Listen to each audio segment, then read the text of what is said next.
Para montar os cabos de rede é relativamente fácil, não é uma tarefa muito difícil, mas requer atenção principalmente em alguns passos que a gente vai estar conhecendo nos próximos slides.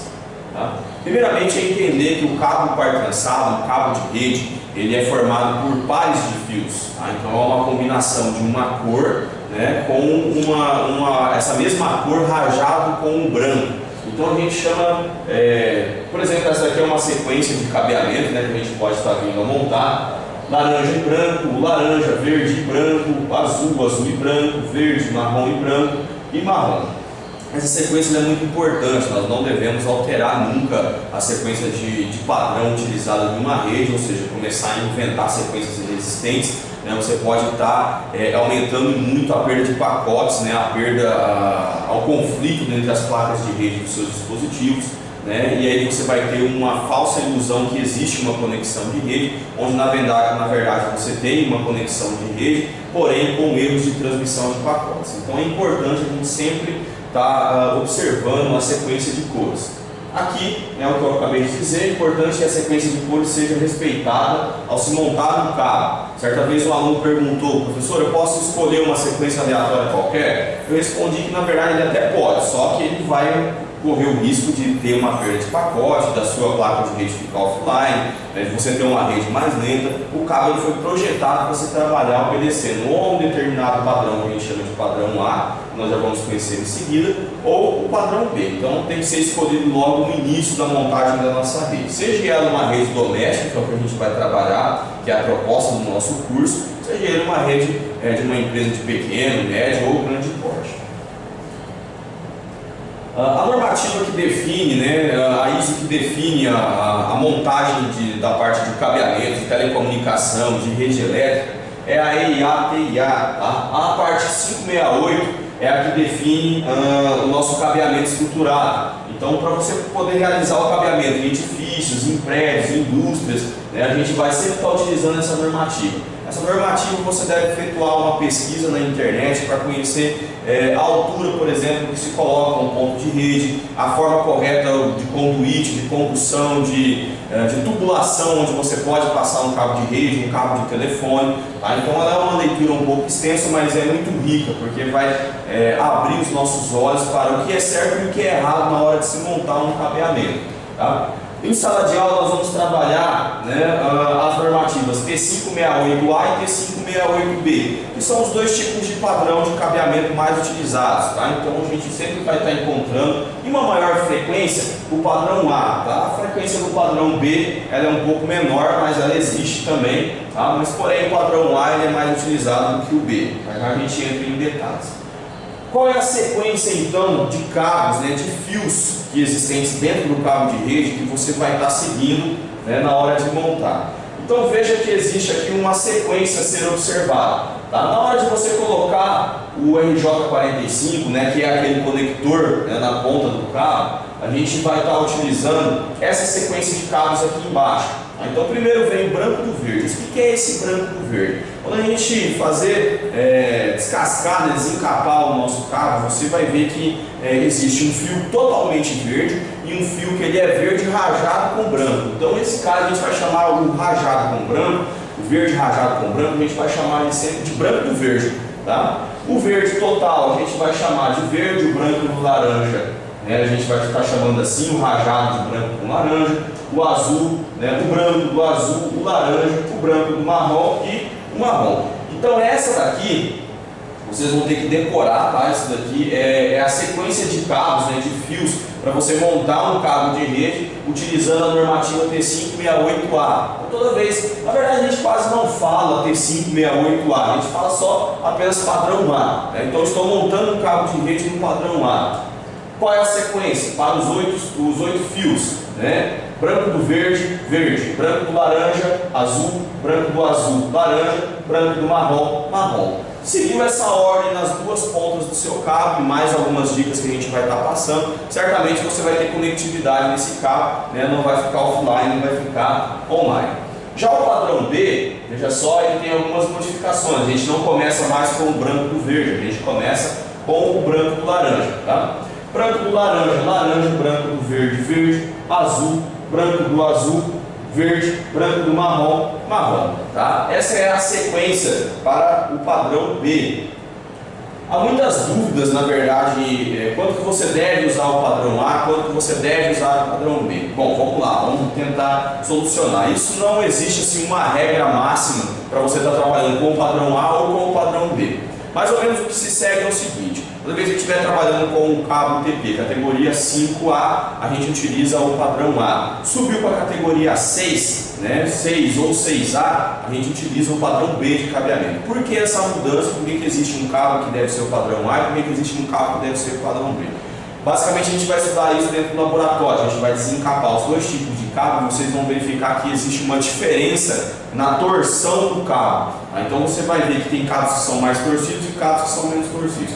Isso serve para que você não tenha uma colisão de pacotes dentro do mesmo cabo, ou seja, enquanto um cabo envia, né, enquanto um cabo faz o TX, o outro faz o NX. Se os dois tivessem o mesmo comprimento, né, o risco seria muito maior de colisão de pacotes dentro entre essas duas placas de rede. Então, um tipo de cabo, basicamente, ele é projetado para se trabalhar em um padrão mais antigo, que é o padrão A, e depois existe um tipo de cabo mais novo, e aí se utiliza o padrão B, tá bom? Mas é importante sempre fazer um estudo em cima da marca do cabo, em cima do tipo, da categoria de cabo que você está implantando nessa rede, para que você tenha certeza qual é o melhor tipo de padrão de cabeamento que deve ser utilizado.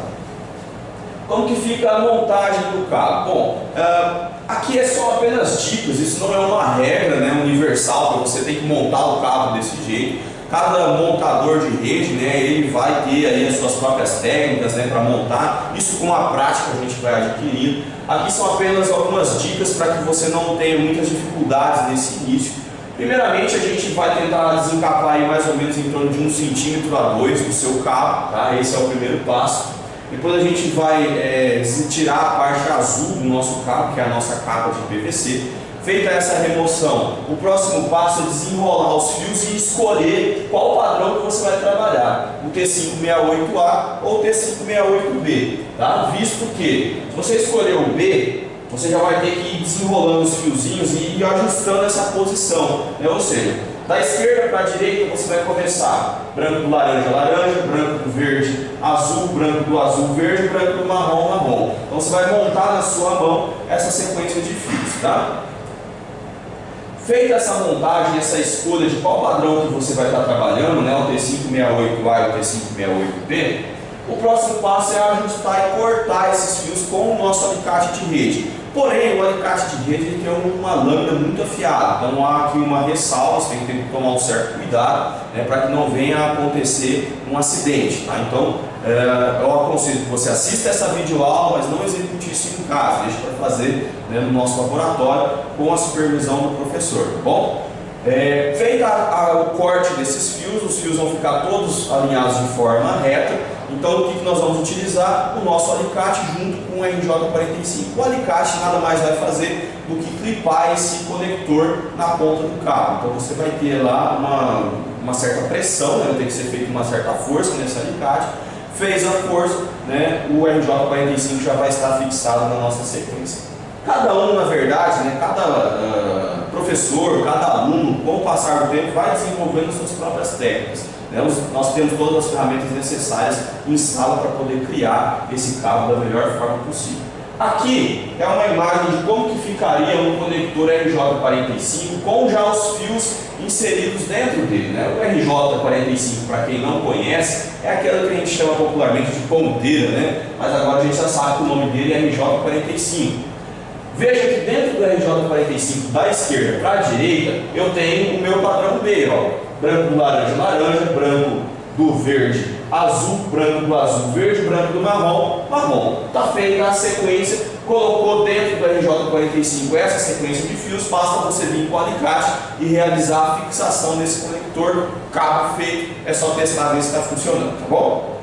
Observação, toda vez que você errar, né, e isso acontece, principalmente nas primeiras aulas, errou, não tem como reaproveitar esse RJ45, ele tem que ser cortado fora, desprezado, e novamente nós vamos fazer uma nova ponteira, uma nova sequência e colocar ele novamente no cabo. Existem os cabos do tipo crossover, tá? Os cabos do tipo crossover, eles são cabos projetados para se trabalhar máquina com máquina, ou seja, você Num computador você liga o cabo no outro computador e você tem uma conexão de rede apenas entre dois computadores.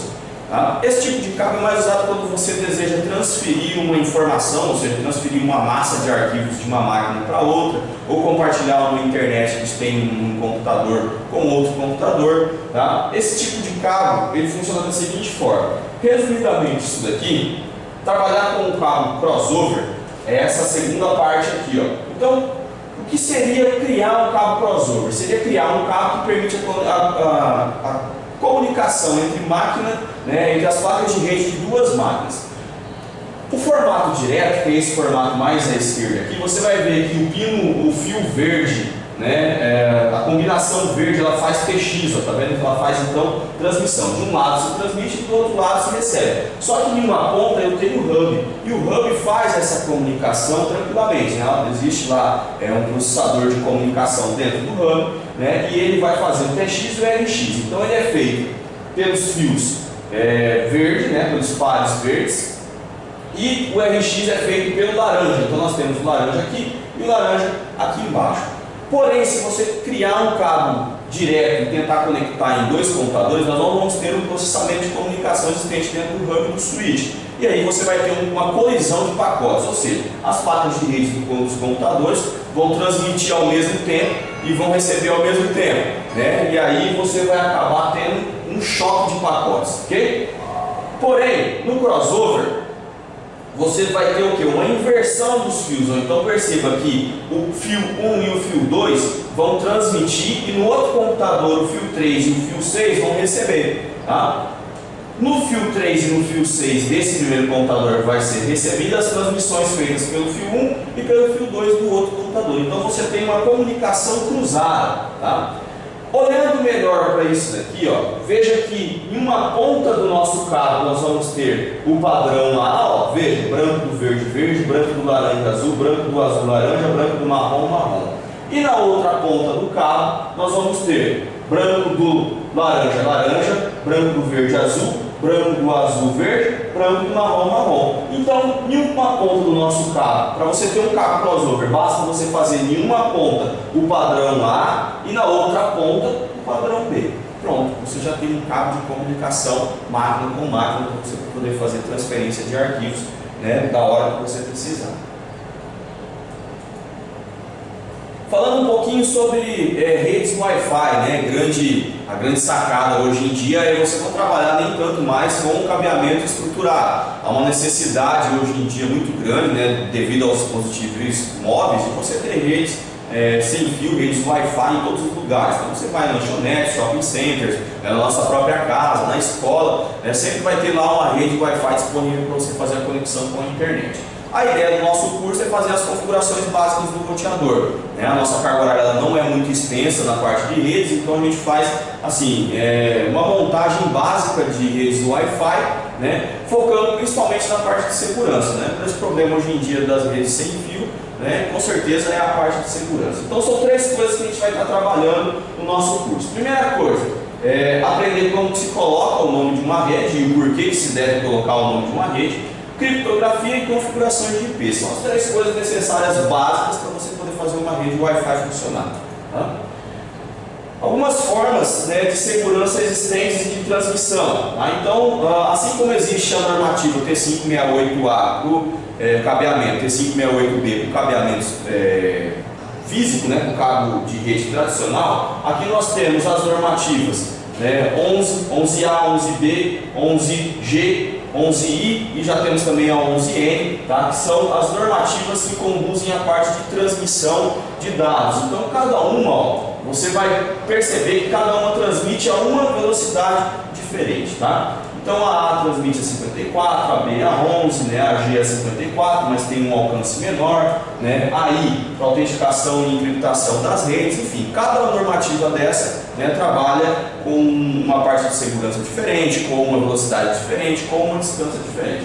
Eu quero que vocês fiquem atentos, principalmente para essas duas aqui, ó, a B e a G. Por quê? A B ela transmite numa velocidade mais baixa um pouco, só que ela tem um alcance maior. Tá? A G ela transmite numa velocidade mais alta e ela tem um alcance menor. Então é importante sabermos isso, porque na hora que eu estiver configurando o teu roteador sem fio, né, que você escolha as velocidades corretas, as velocidades adequadas para você poder trabalhar. Um modo de transmissão B seria para você mandar em distâncias maiores. O modo de transmissão G, né, seria para você ter uma velocidade mais alta em um ambiente menor, por exemplo, numa sala de aula, na sala da sua casa, né? Então é mais ou menos o que a gente utiliza para ambientes localizados, né? Sempre tem que atravessar muitas paredes, tá bom? Atente-se para esses dois, que daqui a pouco a gente retorna a falar sobre eles. O grande desafio das redes sem fios, né, seria basicamente que numa rede sem fio não existe uma segurança tão grande igual no carro. O que eu quero dizer com isso? No carro, você sabe, né, na hora que você conecta uma máquina, que aquela máquina faz parte da sua rede. Na rede sem fio você não tem essa oportunidade, porque é uma rede sem fio, não existe um meio físico de conexão, né, ele é feito via rádio. Então, às vezes a gente acaba perdendo o controle da quantidade de pessoas, da quantidade de dispositivos que está usando da nossa rede. É importante, então, mantermos principalmente o nosso sinal de alerta ligado, né, na parte de segurança. Colocar sempre um bom nome na nossa rede, cuidar quantas pessoas você vai liberar a senha. Então daqui a pouco está todo mundo utilizando a sua rede Wi-Fi de forma descontrolada, né? E isso a gente não quer nem em casa, nem em um eventual comércio que a gente possa estar trabalhando isso daqui. Considerações que a gente vai levar em conta quando estiver trabalhando com redes sem fios.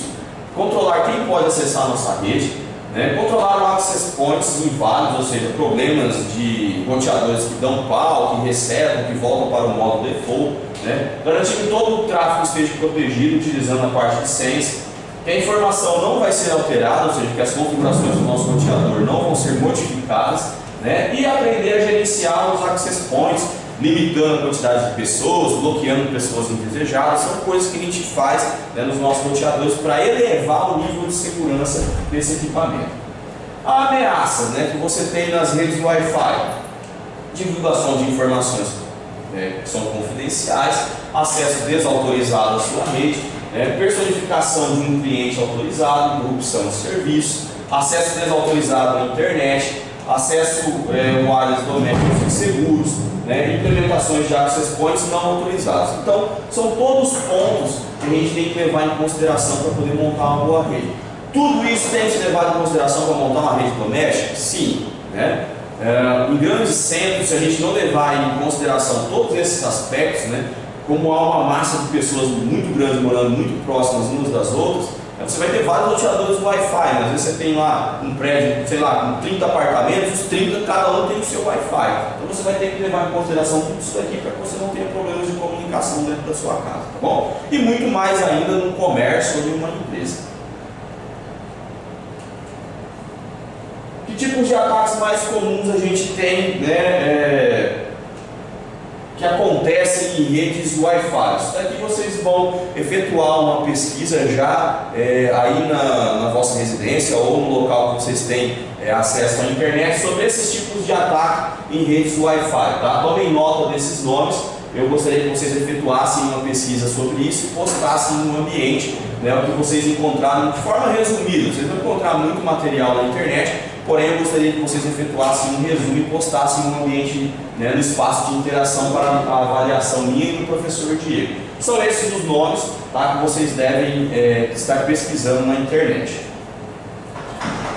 Seguranças do Wi-Fi, né? O que nós vamos implementar em sala de aula? Os principais tipos de segurança Wi-Fi. Aqui é uma historinha, na verdade, né? Um cronograma dos tipos que a gente pode estar utilizando para elevar a segurança nossa na rede. Qual é a mais utilizada hoje em dia? Bom, a chave de controle, né? A criptografia, na verdade, que a gente está falando, a criptografia mais utilizada hoje é a WAP, tá? O tipo WAP e WAP 2 são as mais utilizadas e as mais seguras. A WAP, ela é um tipo de criptografia mais simples um pouco, tá? Então ela acaba sendo menos segura pela quantidade de caracteres necessários para você poder estar criando a sua senha. A WAP já é muito mais segura e é muito mais utilizada hoje em dia. Que outras coisas você pode estar utilizando para trabalhar, aumentar, elevar a segurança da sua rede? Mas essas duas coisas aqui, ó, McFiltering e desabilitar, né, na verdade, o nome da sua rede, ou seja, você vai ter uma rede oculta, as pessoas não vão enxergar a sua rede, apenas os dispositivos que você configurar. E o MAC Filtering é você colocar um filtro de MAC, ou seja, apenas aqueles computadores com o endereço físico que você configurou no seu roteador Wi-Fi vai ter acesso à sua rede. Eu acredito que colocando uma criptografia UA, um MAC Filtering e desabilitando o nome da sua rede para que as pessoas não consigam enxergar, você já está em um nível altíssimo de segurança Wi-Fi, né, principalmente com relação a redes domésticas e empresas de pequeno porte. Acho que não há necessidade de ser implementado mais nada, né? Dificilmente alguém vai conseguir invadir uma rede dessa. Aqui uma estimativa, né, de seguranças por país, tá bom? Então, sem qualquer tipo, isso aqui é uma pesquisa feita de forma aleatória, tá? pela empresa Panda Software, que mantém o Panda Antivírus no ar. Uma estimativa sobre segurança de redes, se você for analisar aqui, por exemplo, Espanha, Bolívia, Canadá, isso é uma porcentagem de pessoas de como que são configuradas as redes. Ou seja, na Espanha a gente tem por exemplo, aqui é o país que menos configura a rede Wi-Fi, ou seja, desde que o cara compra o roteador Wi-Fi, ele espeta lá na internet e já sai utilizando ele sem configurar nada. Já o país, né, que faz a maior configuração de rede, né, que tem uma melhor segurança de rede sem fio, é a Suíça. Tá? Então a Suíça, a Suécia, né, a Suécia ela tem uma maior quantidade aí, passa dos 80%. Então a pessoa lá ela tem uma noção muito boa de informática, de tecnologia, e ela consegue estar realizando configurações até mesmo em casa, tá bom? As demais configurações de rede Wi-Fi a gente vai estar realizando em sala de aula, né, porque aí há necessidade de nós termos um equipamento físico, tá bom? Obrigado e até a nossa próxima videoaula.